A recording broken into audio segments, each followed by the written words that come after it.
speech is exactly for the purpose of telling you about the curse of the bambino and what exactly the curse of the bambino is. We're going to talk about the Red Sox, which is what all the curse is about. The 86 years from 1919 to 2004 that the Red Sox did not win a World Series. What happened here is the first 15 years of Major League Baseball, the Red Sox won 5 of the first 15. We're going to see how they were so good and what happened to cause this huge streak of them not winning any games, anything. They just were the worst. And the main points here, we're going to talk about the horrific trade of Babe Ruth, why he was traded. We're going to talk about the 86 years that the Red Sox could not do anything possible to win a game. Everything they did was worthless. They didn't do anything. And point 3, how exactly they broke the curse and what happened, how the fans even affected how they broke. Alright, first we're going to talk about the trade of Babe Ruth. Here we have an owner named Harry Frazee, who actually was a Broadway producer as well, who sold Babe Ruth to the Yankees, who the Red Sox hate the most. I hate the most. I hate the Yankees. I hate everybody on the Yankees. They traded him to the Yankees for a $200,000 loan and about $100,000 cash. Frazee actually used this money not for the growth of the team, not for the betterment of the team, but for his Broadway show, No No Nanette. This, of course, ticked off the fans. I wasn't alive then, but it probably ticked off my great-great-great-grandfather back in 1919. I'm sure he was angry, but we're going to go on from there because I could talk about it for days. But as we said, for the Red Sox, the year before they traded Babe Ruth, they actually won the last World Series they had until 2004, which, one, Babe Ruth was a pitcher. Babe Ruth was also a first baseman. He also was an outfielder, and he was also one of the best hitters ever. So as you see, nobody was really happy with the trade, especially since he went to the New York Yankees. But here's where we have the curse of the Bambino, which is actually the 86 years, which is called technically a curse from a lot of the fans, where this whole streak, we had good years, we had bad years, and we had years where we made it to 3 Game 7s and found a way to blow them all. And we're going to go starting the year 1923 to 1932. The Red Sox came in last place in the MLB all the years except 2. And they actually had a year where they lost 111 games. And that's still one of the worst records in baseball history. And like I said, in 1946, a Game 7, Johnny Pesky, that last inning, catches the ball at shortstop, holds the ball, and the final runner scores at home plate. Didn't even try to throw the runner out, and they lose. So fans confused, thinking they're finally going to win a World Series, and he completely blows it. And we go to 1967. You got a few years in between, good, bad. 1967, make it to another Game 7 against the St. Louis Cardinals and lose again. So Red Sox fans are having highs, they're having lows. They just can't get the win, and it's frustrating. In 1975, they also lose another Game 7.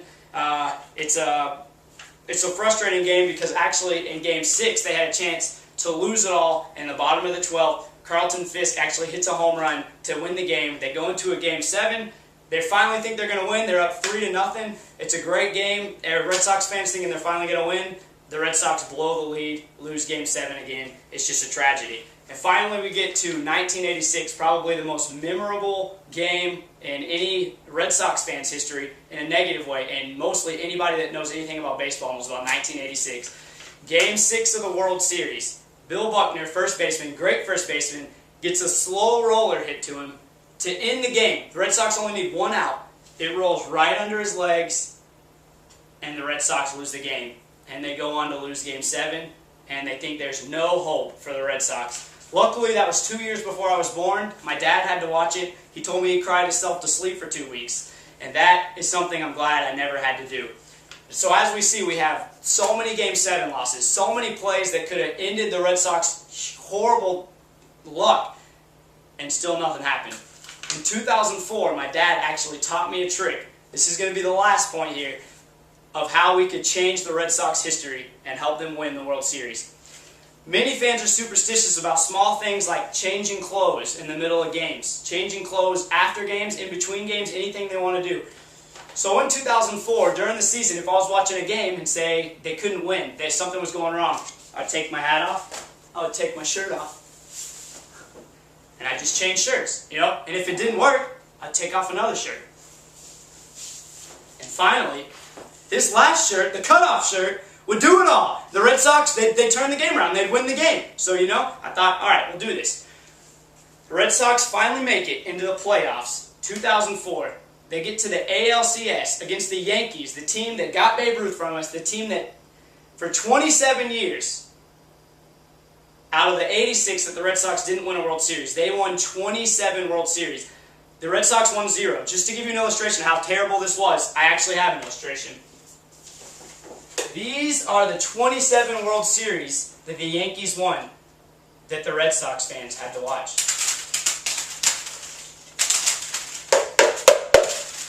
That's all of them. So as we see, it's almost as bad for Red Sox fans not to win. It's the same feeling as seeing the Yankees win all those games. And luckily, I wasn't alive to see most of them. So as the Red Sox get to 2004, we got the fan base changing their clothes, doing whatever they can. Everybody's thinking, this is the year. We get to the ALCS and we lose the first 3 games. No team in the history of the MLB has ever come back from an 0-3 deficit in a series to win the series and go on. So I thought, what am I going to do here? I made a personal shirt that said, just Red Sox on the front, and on the back it said reverse the curse. That's it. I wore it for the first game, for the 4th game where they hadn't won a game. They won. So I decided to wear it every day until the Red Sox lost. I wore this shirt under my shirts at school every single day, and the Red Sox came back, and they won. They overtook the Yankees, and they went to the World Series. And you know what happened next? They won the World Series. 2004, broken the curse. Everything is finished.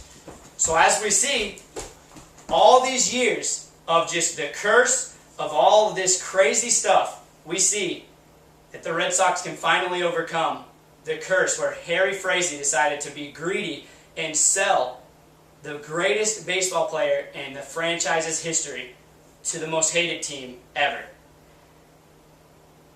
And I want to close with this final statement. No matter what happens,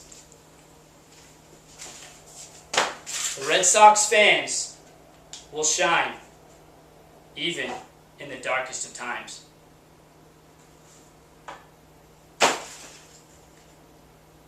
That's good. I'm not gonna do it again. I can stop it when I plug it in my computer. Did you